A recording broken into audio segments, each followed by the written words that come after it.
জাহান্নামী তখন অস্থির হয়ে জাহান্নামের ভীষণ আগুনে পাগল হয়ে সর্বশেষ জাহান্নামের দারোগা ফেরেশতা মালিক তাকে ডাক দিয়ে বলবে, হে ফেরেশতা মালিক, তুমি আল্লাহকে বলো না আমাকে জীবনের তরে মৃত্যু দিয়ে দিতে, আমি আর পারছি না। ইয়াকদি আলাইনা রাব্বুক, বলো না আমারে শেষ করে দিতে। এভাবে দুঃখে দুঃখে জাহান্নামের আগুনে না জ্বালাইয়া আমারে একবারে শেষ করে দিতে বলো, আর যেন হায়াত না পাই, আর যেন জীবিত না হই, পুরে যেন ছাই হয়ে যাই। ক্বালা ইন্নাকুম মাকিসুন, ফেরেশতা বলবে না নাফরমান, এভাবেই থাকতে হবে। আল্লাহ আমাদেরকে মাফ করে দেন। অতএব আজকে এতটুকুই কথা বাপ, মেহেরবানি করে এই কথাটা, দুইটা কথা বলছি।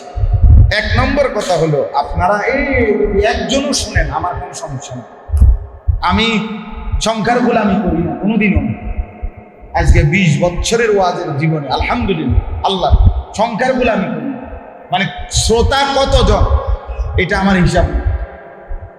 গত বৃহস্পতিবার কথা শুনে, গত বৃহস্পতিবারে আমি মাহফিলে যাব হোমনা তিতাসের দিকে, আমার এক ঘনিষ্ঠ লোক ক্যান্টনমেন্টের, উনি আমারে জানাইছে যে ওনারা স্বামী স্ত্রী দুইজনে হজে যাবে, পরের দিন ফ্লাইট। উনি আমারে বলতেছে হুজুর আমার বিবির আশা, আপনি যদি পর্দার আড়াল থেকে সে হজে যাবে আমার সাথে, আপনারে 10টা মিনিট কথা যদি কত নসিহত করতেন, তার একটা ইচ্ছা ওই বেটার বিবি। আমি বললাম অবশ্যই, আমি এক্ষণ আইতেছিলাম, আমি আসবো, আমি মাহফিলে যাওয়ার আগে। পরে আমি ওনার বাসায় গেছি, গিয়া এই আড়ালে আপনার উনার বিবি আড়ালে বসছে আর উনি আমার সাথে বসছে, প্রায় 32 মিনিট নসিহত করছি হজ্জের বিষয় নিয়ে। শ্রোতা এই একজন, মানে এবিডি একজন, খালাস শ্রোতার বাড়ছে না, বাইরে কি লেগে আনছে তো এমনি বাসা, আমার এই একজন আর জামাই লগে আমার সাথে বলছে। এই আল্লাহর জন্য বলা, অসুবিধা কি? একজনের জন্যই বলে যাওয়া, একজনের জন্য।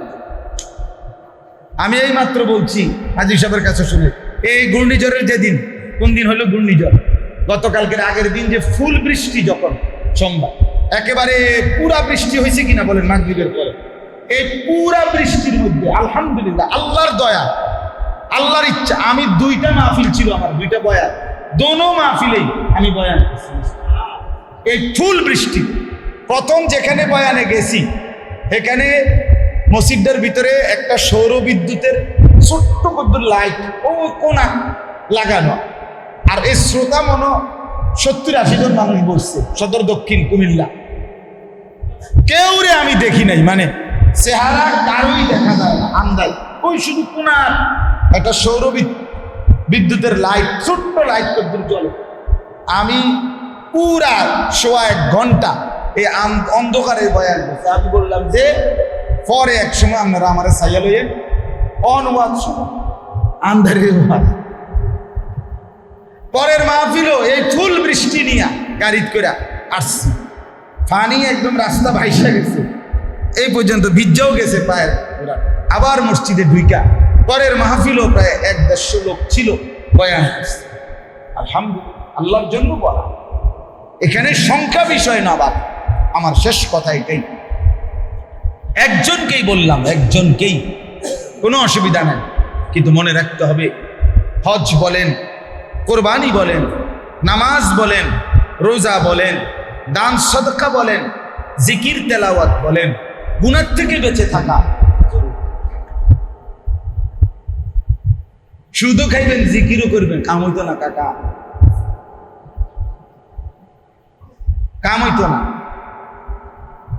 কোরবানিও করবেন, আবার মিথ্যাও বলবেন, হারাম রোজগার করবেন, হবে না, হবে না, আল্লাহ নেবে না।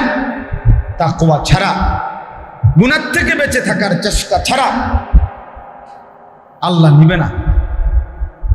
হ্যাঁ, যদি বলেন তো একেবারে 24 ঘন্টা সারা জিন্দিগি গুনার থেকে বেঁচে থাকবো কিভাবে? এই জন্যই তো বলছি হোঁচট তো খাবেই। একটা হলো হোঁচট খাওয়া, অ্যাক্সিডেন্ট করা, আরটা হলো বেটকি দিয়ে ভরে দাও।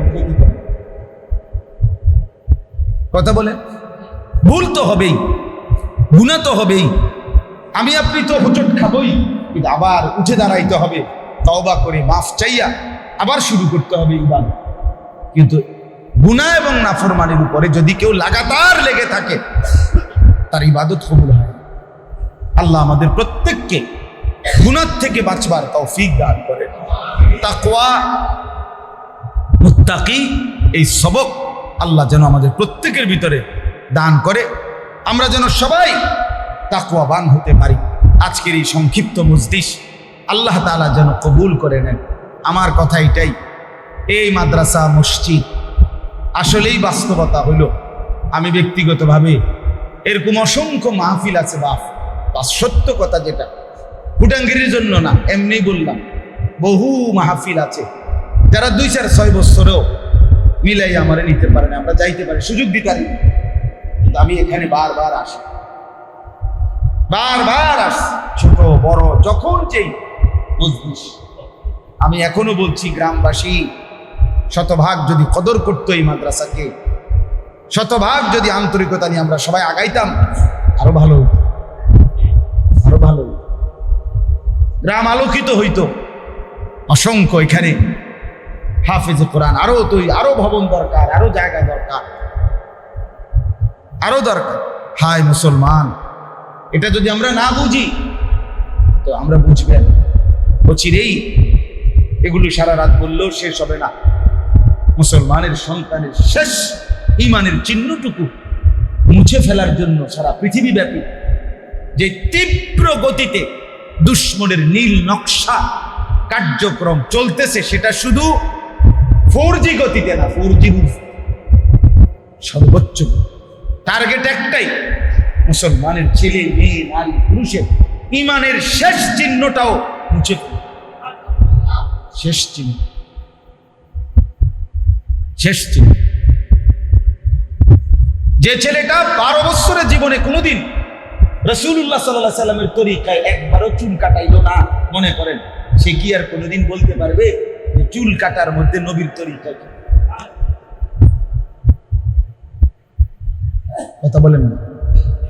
যে ছেলেটা, যে ঘরে, যে জীবনে 16 বছরে কোনোদিন তারা সুন্নত তরিকায় খানা খাইলো না, তারা কি আর কোনোদিন বলতে পারবে, তাদের ছেলে মেয়েরা বলতে পারবে পরবর্তীতে সুন্নাত কি? বলেন। এইভাবে দুশ্মন নতুন যারা, এখন তো মুরব্বীরা যারা আছেন, প্রত্যেক সময়খানে শুনি বয়স্ক মুরব্বী চাচাদের মধ্যে কিছুটা তো দিন ধর্ম এখনো আছে, কিন্তু অধিকাংশ একটু টাকা পয়সা হয়েছে, একটু পড়ালেখা হয়েছে, একটু সামাজিক স্ট্যাটাস, ভদ্রতার মুখোশ, এরা ওই পূর্বের আমলে, মানে আজ থেকে 30, 40, 50 বছর আগের দাদা নানা, দাদি নানি, মা চাষিকে বিরক্তি মনে করে।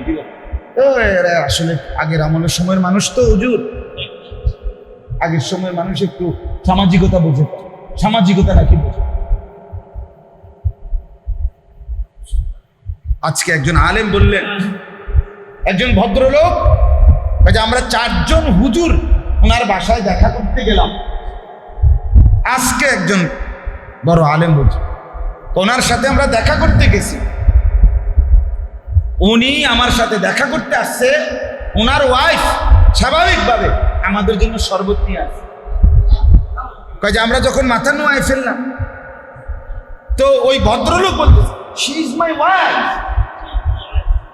অসুবিধা কি আপনার? মানে শি ইজ মাই ওয়াইফ, মানে উনি অবাক হয়ে গেছে, আরে এটি কি হুজুর? এটা তো আফ্রিকার জঙ্গলে না, মানে হুজুর নইল কি আফ্রিকার জঙ্গলে? She is my wife, she is my wife, অতএব এটা সবাই ওয়াইফ হয়ে গেছে। আমনের বউ তো আমরাকে অস্বীকার করছি, তো আমনের বউ দেখেই তো আমার লাগে কথা বুঝছেন, কোথায় বুঝছেন? একজন আলেমে দ্বীন হুজুরকে মহিলা সরাসরি এসে শরবত নিয়ে আসবে, তার মানে কোথায় দিন, কোথায় শরবত? আল্লাহ আমাদেরকে মাফ করে দেন। এই জন্য বললাম দয়া করে এই আপনাদেরকে বলছি, নিজের স্ত্রী, ছেলে, মেয়ে এদের ইমান আমলের ফিকির করেন, সন্তানকে দিন শিখান, ছেলে মেয়েকে দিন শিখান, নিজেরাও শেষ বয়সে দিন ইমানের মেহনত করেন, ফিকির করেন। ওলামায়ে কেরামের কাছে আসেন, বসেন, ওযু, নামাজ, গোসল, জিকির, তাসবিহ, তেলাওয়াত আরো সুন্দর করা যায় কিভাবে, সুন্দর করে ঠিক করে। কোথায় কোথায় ভুল আছে নিজের শেষ বয়সে আরেকবার একটু শুধরাইয়া কবরে, সূরা ভুল, কেরাতে ভুল, আত্তাহিয়াতুতে ভুল, দোয়ায়ে কুনুতে ভুল, এত ভুল নিয়ে কবরে গিয়ে কষ্ট পাই। অশুদ্ধ নামাজ নিয়ে কবরে গিয়ে দেখবেন কিচ্ছু আইছে না ওজন। সূরা কেরাত যার অশুদ্ধ তার নামাজ হয় না। সাফ কথা। আমনে এই মাদ্রাসা আমনগো গ্রামে পড়ছে, আমনের ফুতনাতি যে নুরানি পড়ছে তারে অন জিগার যে নামাজ ভঙ্গের কারণ কয়টি, খেতে কইবে 19টি। 1 নম্বর কারণ, নামাজ ভঙ্গের 1 নম্বর কারণ নামাজে অশুদ্ধ কোরআন পড়া। অশুদ্ধ কি পড়া? তাহলে যার সূরা কেরাত অশুদ্ধ তার নামাজ হবে। এটা 1 নম্বর নুরানি, মানে নামাজ ভঙ্গের 1 নম্বর কারণ। তাইলে আল্লাহ আমাদেরকে মাফ করে দেন। আজকের এই মজলিসকে আল্লাহ তাআলা কবুল করে নেন। ছোট্ট হলেও আল্লাহ তাআলা এর মধ্যে যেন ভরপুর বরকত দেয়। মাদ্রাসাটা আল্লাহ যেন কবুল করে। আমি থাকি আর মাওলানা ইলিয়াস থাকুক আর হাজী শাহাবুদ্দিন থাকুক আর যেই থাকুক, একদিন দেখতে দেখতে আমিও নাই, সেও নাই, তিনিও নাই, আপনিও নাই। এটা কোনো বিষয় না এবং এটা কোনো আশ্চর্য কথাও না। আপনি চলে যাবেন, এটা কোনো অবাক কিছু না। চলে যাবেন, এটাই স্বাভাবিকতা, ঠিক কিনা বলেন না কেন? অতএব দোয়া করতে হবে আল্লাহ যেন যুগ যুগ ধরে মাদ্রাসা টিকায় রাখে। আপনাদের নিরাপত্তা, আপনাদের ভালো, আপনাদের কল্যাণ আল্লাহ কবুল করেন। আলহামদুলিল্লাহ রাব্বিল আলামিন। আল্লাহুম্মা আনতাস সালাম মিনকাস সালাম তাবারাকতা ইয়া যাল জালালি ওয়াল ইকরাম। মওলায়ে করিম আপনি মাফ করে দেন, রব্বে করিম আপনি মাফ করে দেন, মেহেরবান মওলা আপনি মাফ করে দেন। আজকের এই মজলিস আপনি কবুল করে নেন। সমস্ত কবরবাসীদেরকে মাফ করে দেন। আমাদেরকে সামনের জীবন ঈমান আমলের দৌলত দান করেন, তাকওয়ার জিন্দেগি দান করেন, গুনাহ মুক্ত জীবন দান করেন। আয় আল্লাহ আপনি কবুল করে নেন, মঞ্জুর করে নেন। আমাদের নামাজ, রোজা, কুরবানি, জিকির, তেলাওয়াত সব কিছু গুনাহ মুক্ত করে দেন, তাকওয়াওয়ালা করে দেন। আল্লাহ আজকের এই মজলিসে আপনি বরকত দান করেন। এই মসজিদ মাদ্রাসা আপনি কবুল করে নেন। বড় স্বপ্ন আশা নিয়ে মাদ্রাসাটা শুরু হয়েছে মাওলা, আল্লাহ এটা যেন ধসে না যায়। আল্লাহ আপনি সদকায়ে জারিয়া হিসাবে কবুল করে